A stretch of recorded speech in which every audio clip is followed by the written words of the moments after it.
ще се опитам по един странен малко начин да свържа някои процеси в края на годината, които и в световен мащаб и засягат най-вече нас тук в България, се случват с това, за което искам да си говоря с следващия ни гост. А именно, че привършват големите шампионати и първенства. Имаше европейско по футбол, олимпиада с страхотни наши успехи. В момента световното първенство по вдигане на тежести, въпреки там кризата и опасността от фалит на федерацията, но чакаме титла от Карлос Насар.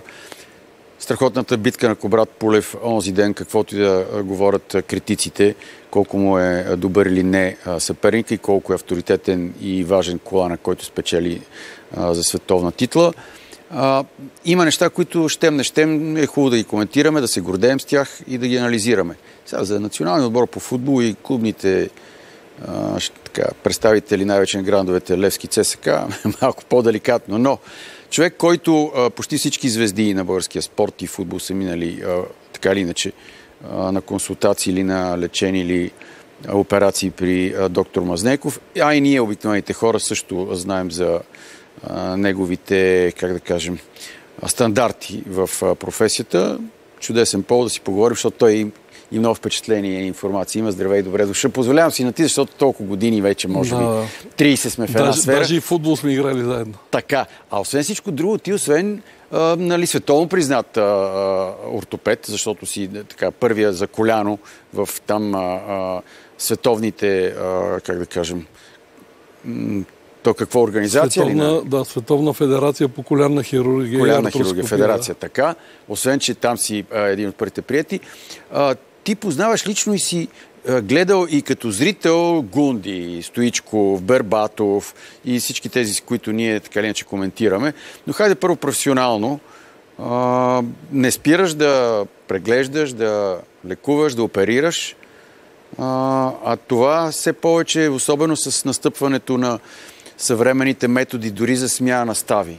Като почнем от колянна, тазобедрена, ето Мануел Чар онзи ден се би срещу Кубрат с 2 сменени тазобедрени стави. Да. Айде ти си казва, че на глезен не се пипа става, но много ли се развива в това отношение ортопедията и медицината? Много. И в световен мащаб, и ние в България на какво ниво сме? Много. Значи специално за реплантационната хирургия, за смяната на ставите, още преди 12 години ние в България въведахме така нареченото индивидуално протезиране на колена и на тазобедрени стави. Аз съм с такива стави. Индивидуални стави и на двете коленни стави, да. Сега го научавам. Да. Така. Това е съвсем различна това е съвсем различна хирургия. Тя е поставена по друг начин. Изследванията са различни, прави се математически модел, който ние изпращаме. Колегите в Марсилия ни правят математически модел, изпращат ни, ние одобряваме протезите и съответно те ни изготвят инструментариум, протеза, всичко от А до Я. Целият инструментариум е в едно и такова пакетче. Няма 7 биштека, които носиш и така нататък. Така че във всяка страна обаче поставянето на такива стави се разрешава само на определен кръг клиники. Не може всеки да прави такава. В нашата страна ние сме едни от така избраните да поставяме тия протези и всъщност на мен ми е много така интересно, когато много българи отиват да се оперират в чужбина, в клиники, където те не им поставят такива индивидуални протези, им поставят обикновени протези, които поставянето на протеза не е сложна работа. Така. Добре, ама се стигна до там, че аз дадох пример с Мануел Чар, защото беше на наш гост и на битка в България, но един Анди Мъри се върна на голямата тенис сцена и игра на супер ниво още 3-4 години след смяна, също на тазобедрен став. Тоест, каква е тази технология, която замества човешка Аз да стигна и до тук, но това, което не бива да се случва, е, че не може да има високо спортно майсторство при пациенти с протези. Ако сте следили внимателно пресата, там се появиха съобщения. Колегата, който оперира Анди Мъри, той се дистанцира от него. И му каза, че преди да го оперира, те са разговаряли и той му обяснил, че трябва да спре със спорта. Защото при тия усукващи движения, които има в спорта с много висок интензитет, се получава разхлабване на ставите. Колкото и да е добра. Да, колкото и да е добра. Ставата е закрепена с цимент, костта започва от микродвиженията да се разхлабва и протезата в един момент изпада. И затова не е разрешено да се прави. Добре, ето и с две сменени махмутчар се би. При тазобедрените стави нещата са една идея по-добре, отколко при коленните, но пак са много... Не може да се прави. Аз бех убеден, че Кубрат ще победи. Първо, че си е наш и всички искахме той да победи. Второ, като видях, че Чар е с две тазобедрени стави, той нямаше, и вие сам видяхте, нямаше тая маневреност на ринга, която имаше Кубрат. Така че все пак нека да оставиме спорта за високо спортно майсторство за здравите хора. Добре, още малко за... Макар, тежки поражения нямаше и на двамата боксери, и на Кобрата, и на Чар, но боксът е много травматичен спорт. Кой е обаче такъв, от който най-много често страдат и идват при теб? Не при мен, то си е световна статистика. Добре, при вас специалистите. Световната статистика, разбира се, че номер едно е футбола. Защото най-много хора практикуват футбола. На второ място е ските. Ските е изключително травматичен спорт, при който има непредвидени травми и вие знаете, че там не е само като кара ски, там може някой да те удари. На испанския крал му щупиха крака на ски пистата отвън, да го връхлетя. Да не говорим, че по-тежки наследника на Люксембург го смачка рак и го уби. И така нататък. И такива случаи има много. Започнаха въпроси към теб. Сега, един е леко в страни, но те са взаимосвързани нещата от твоята конкретна специалност на ортопед. Радослав Георгиев пита: добър вечер, може ли госта ви за мнение по въпроса с сърдечните проблеми на млади футболисти? Разбирам, че не е специалист, но все пак ето пример от онзи ден е Бове от Фиорентина миналата седмица. Това момче приключи с футбол. Много примери имаме и назад във времето. Просто седат на терена, срутват се. Така е. Ериксен на миналото европейско. И за наша гордост на Ериксен беше намесен български лекар. На Лудогорец, доктора. Да. Той се намеси обаче толкова ефективно, толкова професионално и светкавично, което не се случи на мача с Фиорентина, да се гордееме. Защото ние тия работи... Фиорентина се суетиха, гледаха, викаха. Интер Фиорентина, да. Значи те го викаха, доктор няма, линейката спря някъде на майната си, вместо да иди бързо до пациента и така нататък, и така нататък. Какви са проблемите?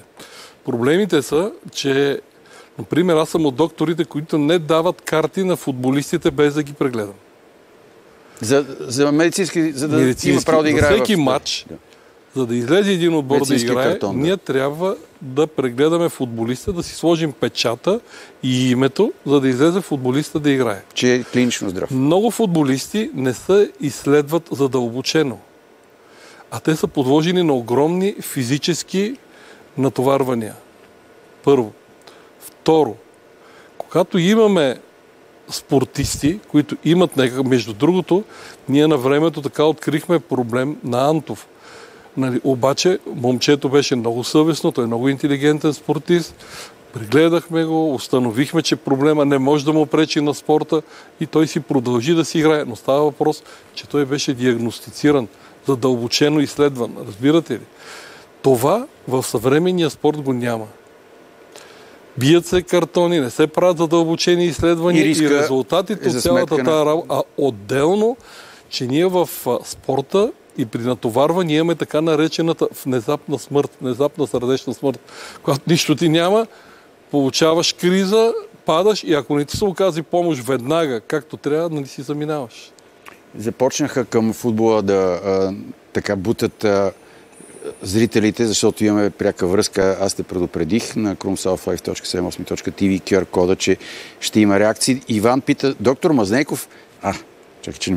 Още ли не разрешава на един спортен журналист да ходи на мачове на Левски, защото не го виждаме вече на Герена доста време? На кой си забранил да ходи? Не съм забранил на никой. Тук някаква шега усещам аз, че... Да. Сега, не е тайна, че ти си така запален привърженик на ЦСКА, с цяло сърце и душа подкрепяш червения отбор. Стоичков ти е личен приятел, грижил си се за него, в важни моменти медицински, имам предвид, нали, си помагал. Това не е тайна. Аз съм го чувал с ушите си много пъти в лични разговори, не само в интервюта, че той каза, имам двама адаши, които ми помагат са ми помагали в моята кариера. Христо Мазнейков, Христо Запрянов, ти като ортопед и Запрянов като физиотерапевт и като масажист и там човек, който го възстановява. Но той е един от примерите за световна звезда, на който кариерата мина почти безпроблемно. От гледна точка травми. Бербатов е другия. И сега вече не знам за Гунди, нямам спомени, защото ти си го гледал и него наживо. Да. Вижте сега, Ицо е мега звезда, това всички го знаеме. Но това, което всичките не знаят, е, че такъв режимлия, такъв човек, който да се грижи за тялото си като Ицо, няма. Това е нещо... Приятно. Да, това трябва да го видите. Ицо няма да му кажеш нещо. Направи това и той да ти каже, ама не сега, ама не може ли така, ама защо така? И като беше в Литекс, аз му казах, аз ще ти лекувам всички футболисти, но ти няма, нали, да ме натоварваш психоемоционално. Дай да го върнем веднага, защото няма как да стане. Да дава зор да си иска време, за да се възстанови един спортист и да играе. И всичките му спортисти, които ги оперирахме, си се възстановяваха прекрасно. Дойде един божи ден, обаче имаше контузини централни защитници.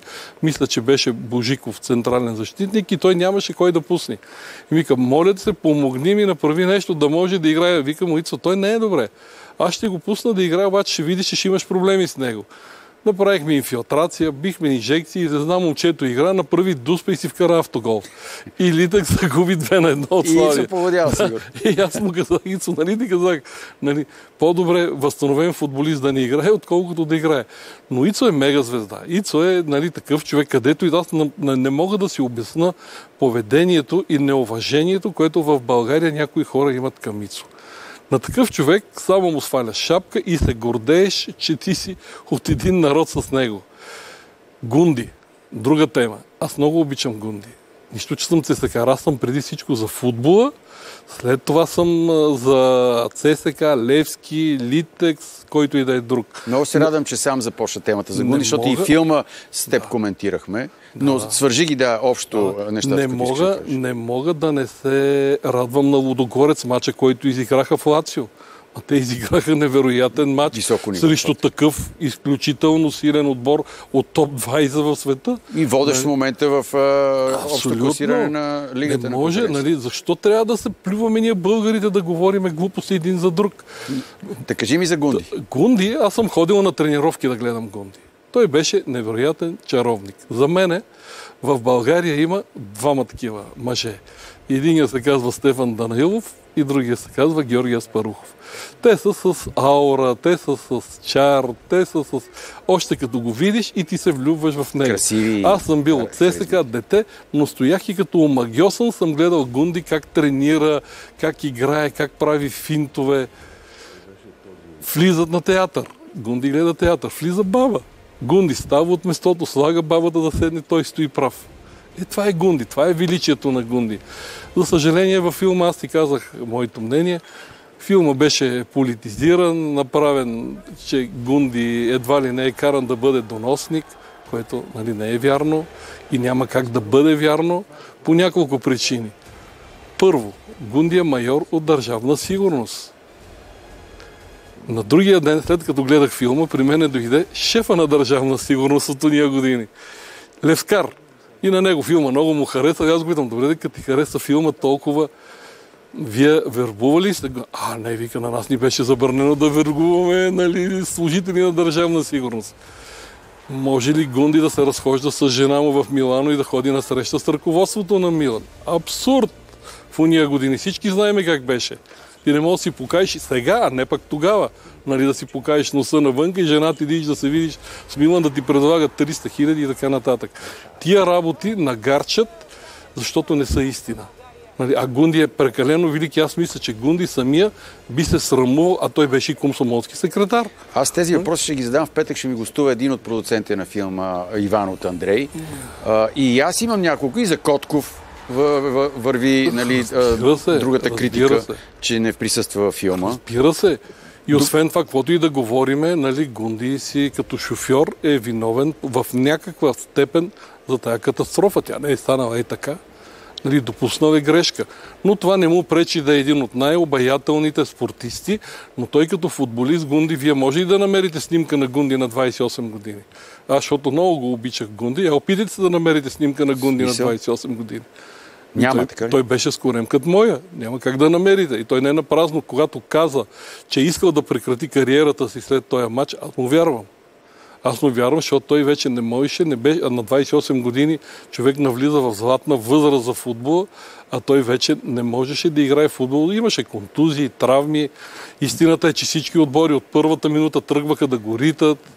Факт. Не му беше лесно като футболист. Да го тормозат.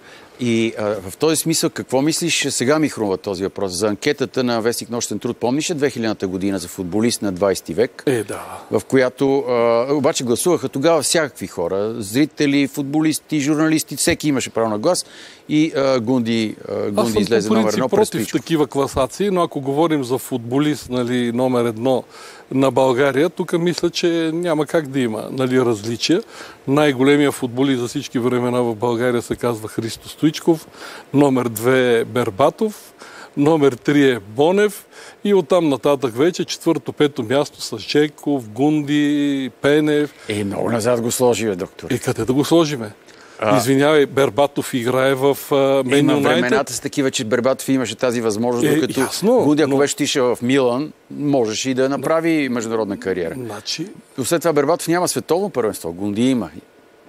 Гунди има участие на световно. Така е.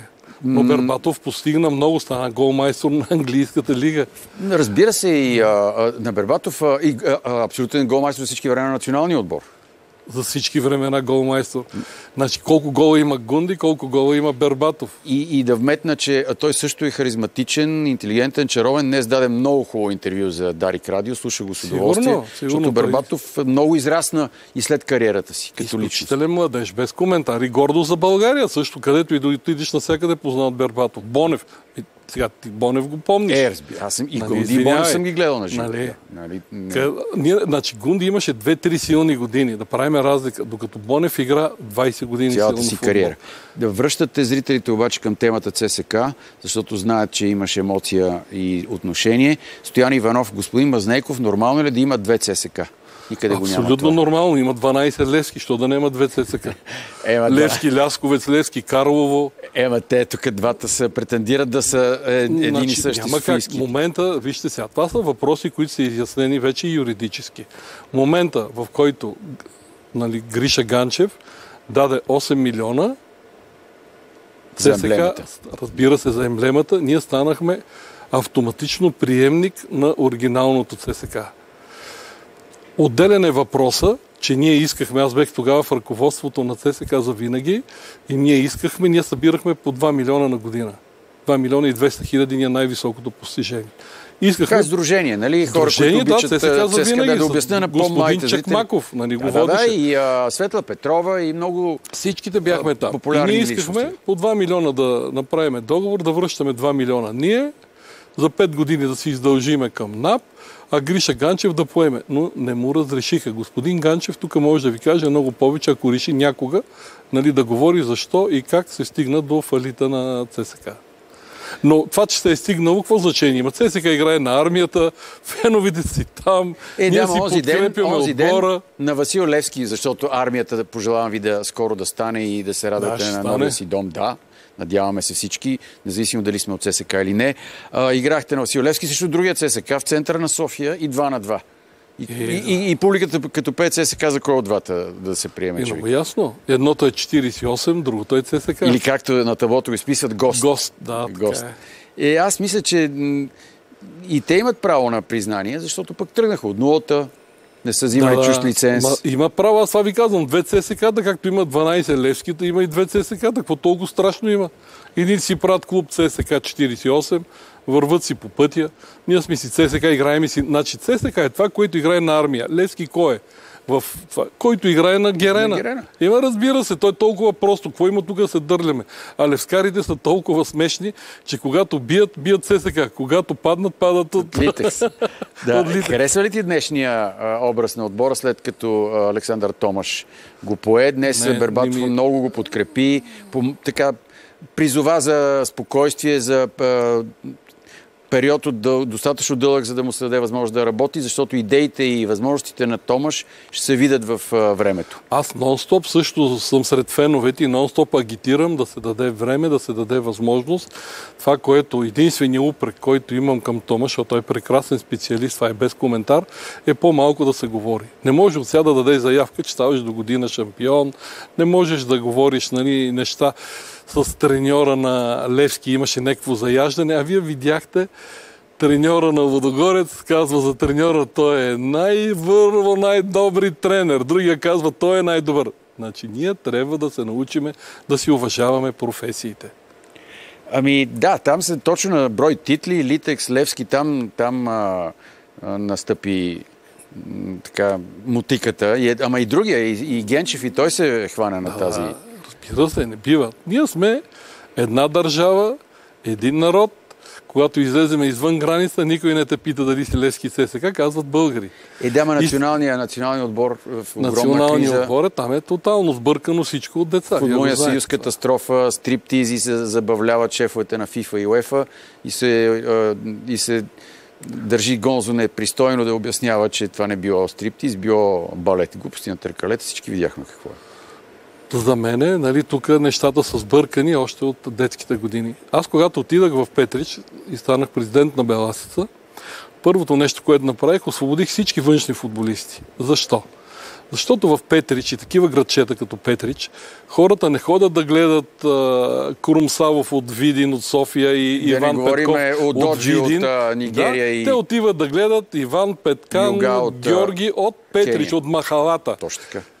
В момента освободиха 4 момчета от Петрич и публиката на Беласица падна автоматично с 500 човека. Защото техните роднини не ходят да ги гледат. И съседи, и приятели, са ученици. Разбира се, това ви казвам, че всеки един от тия футболисти, минимум 200 души в Петрич, това е Махалата, роднини, приятели, идва да гледат мача на Беласица заради него.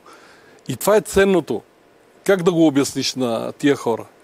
Друго е ЦСКА, където се гони Левски, където трябва да има 3-4, аз съм изповядвам на Кройф. Той го е казал преди много години. Местни хора плюс 4-5 човека максимум външни, но не повече. Това е. Добре, благодаря за интересния поглед върху различни аспекти на медицината и на спорта и на футбола на доктор Мазнейков. С вас им след малко.